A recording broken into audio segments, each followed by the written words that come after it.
Watch this video to get free tips on how to become a better rear court player in doubles and in mixed doubles.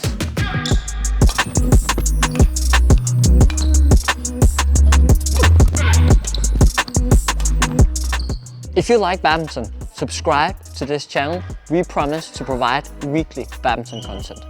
We've done a video on how to become a better net player in doubles and mixed doubles. So this is now we get to the rear court and provide you some tips on what you can improve from there. So the first tip is moving away from the rear court once you've hit your shot. The second one is being super close in your positioning with your doubles partner. The third tip is being super aggressive and trying to get the shuttle as soon as you can, as fast as you can.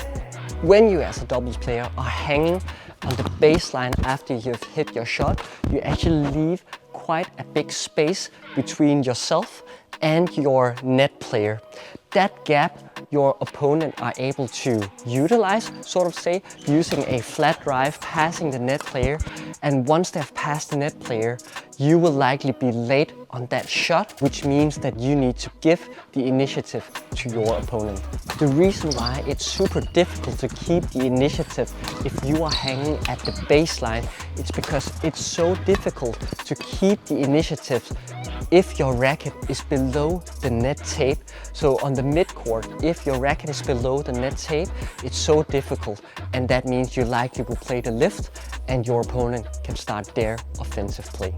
The next thing I want to talk about is you having to stay super close to your net player to close that gap on the mid-court. So I would really recommend you to look after where your net player is moving and then closing the gap, maybe on the other side of the net, or at least getting one step closer to him or her, because that will mean that you guys have the chance to keep the initiatives via the midcourt. I'm very sure if your opponents are playing a lift, you're still able to make the move backwards and cover the rear court in an offensive position. But if you're not close to your partner, again, you'll create this big gap in between you and your net player. So the last bullet we're going to talk about, I almost mentioned it in bullet 1 and 2, but it's so important for me to stress.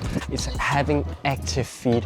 Always stay active, whether the shuttle is coming to the rear court or it's the net player who's having the shuttle.